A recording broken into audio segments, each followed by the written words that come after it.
À la une de l'actualité, la Gambie a une nouvelle vice-présidente. Fatoumata Jallow Tabajang succède à une autre femme qui était vice-présidente depuis 1997. En République démocratique du Congo, l'opposant historique Étienne Tshisekedi a quitté Kinshasa tôt ce mardi matin pour Bruxelles. Son départ pourrait compliquer les négociations en cours dans le pays. Enfin, le président turc Recep Tayyip Erdogan est en visite officielle en Tanzanie, première étape d'une tournée en Afrique de l'Est.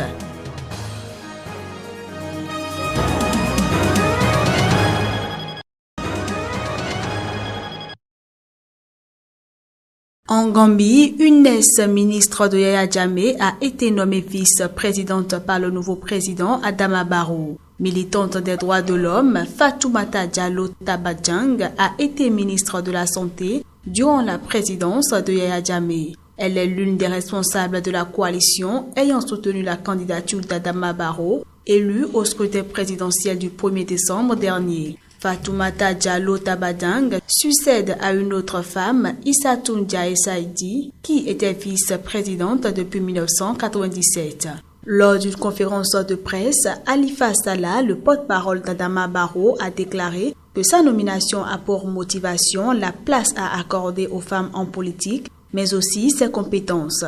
Malgré le départ en exil de Yaya Jammeh ce samedi soir, la date du retour en Gambie du nouveau président Adama Barrow, qui a prêté serment le 19 janvier à l'ambassade de Gambie à Dakar au Sénégal, n'était toujours pas connue.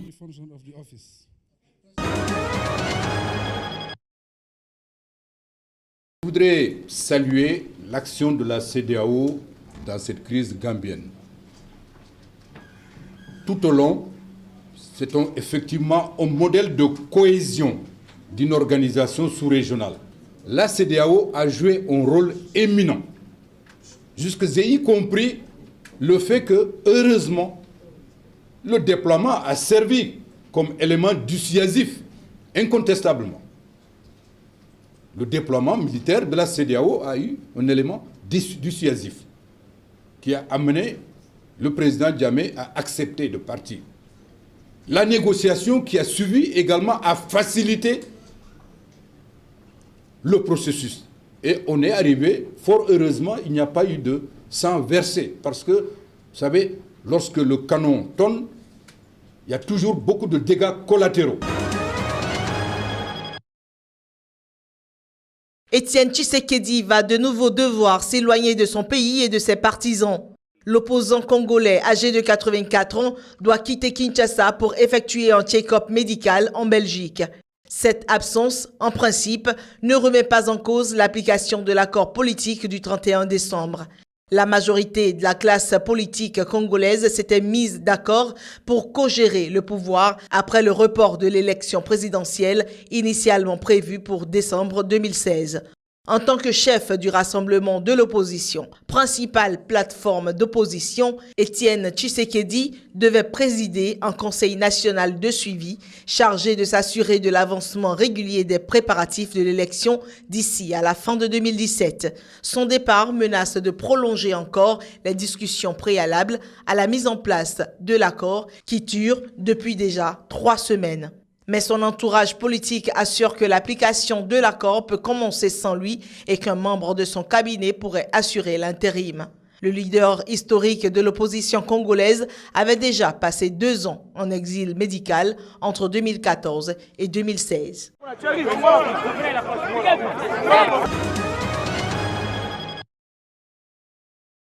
Nouvelle expulsion d'une responsable de l'organisation américaine Human Rights Watch de la République démocratique du Congo. Elle a pourtant été autorisée quelques jours avant d'y revenir. Directrice pour l'Afrique centrale, Ida Sawyer a été obligée de quitter la République démocratique du Congo le 20 janvier 2017. Les autorités chargées de l'immigration de la ville de Goma ont annulé son visa et l'ont escortée à la frontière. Américaine de nationalité, Ida Sawyer subit une telle humiliation la 2e fois. La première fois, c'était en août 2016, date à laquelle elle avait été expulsée de la RDC où elle vivait et travaillait depuis 2008. L'intéressé est toujours sur la liste des personnes indésirables en RDC. Selon le porte-parole du gouvernement congolais Lambert Mende, elle a interverti l'ordre de ses noms, a corrompu un diplomate à Bruxelles qui lui avait délivré le visa. Elle a ensuite corrompu des agents d'immigration à la barrière de Goma. L'autorité souligne qu'elle aurait pu bien être présentée à un juge.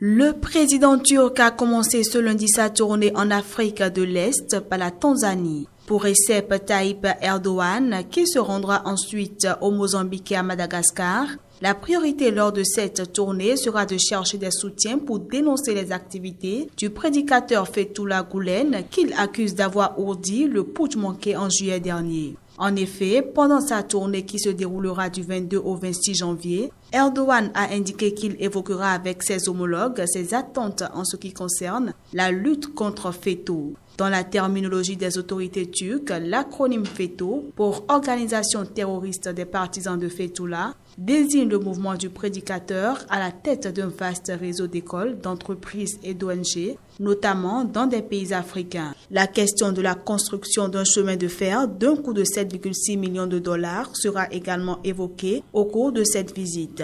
Ce chemin de fer devrait couvrir 2200 km et aider les pays enclavés de la région, le Rwanda, le Burundi et l'Ouganda à transporter leurs marchandises vers l'océan Indien. La visite d'Erdogan intervient aussi à un moment où la Tanzanie tente de trouver de nouvelles sources de financement, plusieurs pays donateurs ayant retiré leur soutien en 2015 en raison d'un scandale de corruption.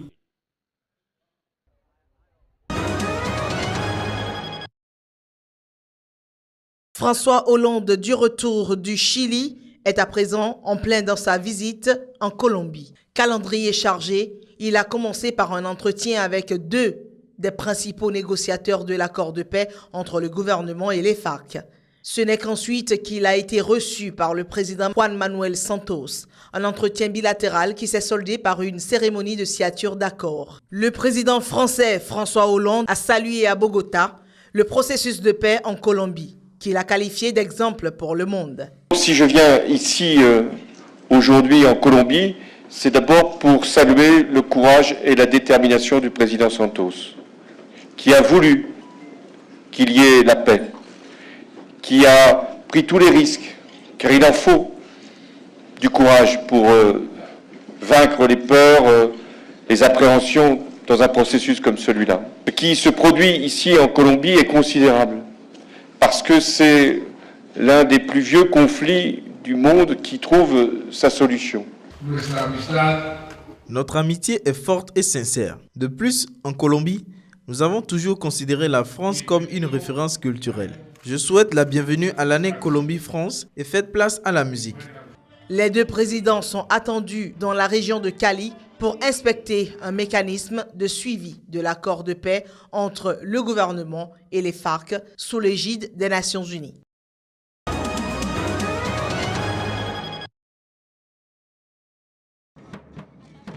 Les supporters burkinabés étaient à la fête ce dimanche après la qualification des étalons du Burkina pour les quarts de finale de la CAN. Une victoire 2-0 sur le Os Djurtus, les Likaon de Guinée-Bissau.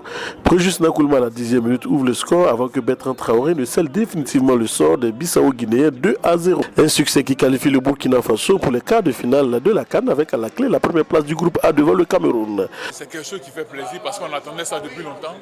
Et on joue les deux premiers matchs et on fait un match nul. Et ce soir, je pense qu'on est obligé de gagner pour être sûr qu'on peut passer. Et on fait un bon match et on gagne sur le score de 2-0. Je pense que c'est bon pour la confiance. Le buteur des étalons se projette désormais sur les quarts de finale et peu importe l'adversaire qui se dresse sur le chemin. J'ai attendu ce premier but pendant longtemps. Ça fait ma troisième CAN et je marque mon premier but. Ça fait plaisir. Je pense que ce soir, on a tout donné. On était solidaires sur le terrain, on s'est battu. Je pense qu'on a gagné ce match collectivement.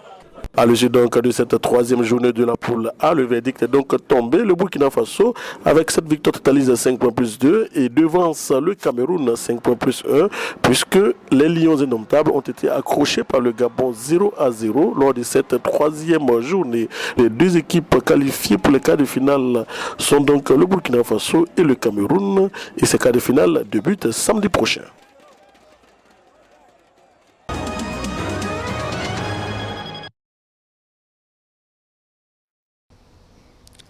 Les Lions indomptables se sont qualifiés pour les quarts de finale de la CAN Total Gabon 2017. C'était à l'issue du match qui les opposait aux Panthères du Gabon. Lions et Panthères se sont séparés sur le score de 0 but partout, un résultat qui permet à l'équipe camerounaise de passer au deuxième tour avec 5 points dans ce groupe A. On est en quart de finale, c'est notre premier but. Maintenant, notre deuxième, c'est essayer de passer ce quart de finale, qui que ce soit l'adversaire. Une satisfaction pour le public camerounais venu nombreux encourager leur équipe. La rencontre a été vraiment très formidable. Nous sommes très contents, nous les Camerounais. Et une grande déception pour les supporters gabonais. Dommage quand même. C'est dommage parce que le chef d'État fait des efforts pour le sport au Gabon, mais on ne suit pas. Ouais, vous avez des gens qui viennent au Gabon, ils viennent jouer, c'est comme si, je ne sais pas. Hein? C'est quoi cette histoire-là? Je pense que le ballon est rond pour tout le monde. Et que si le Gabon n'a pas pu mériter, c'est qu'ils ne sont pas à la hauteur de nos attentes. En terminant deuxième de la poule à Basel à Libreville, les Lions indomptables croiseront samedi en quart de finale à Franceville, le Sénégal. L'impossible n'est jamais un Camerounais, ça on le sait déjà. Mais il faut aussi avoir du respect face à cette équipe et surtout ne pas les prendre, ne pas trop les respecter. Je pense que c'est le plus important pour nous. Mais on est conscient aussi de la chance qu'on a de jouer les quarts de finale. Après, il y a toujours quelque chose à faire. Les surprises, ça existe sans faute, on verra. En considérant ce match nul, le pays organisateur termine 3e et est éliminé dès le premier tour de cette Coupe d'Afrique des Nations de football organisée au Gabon.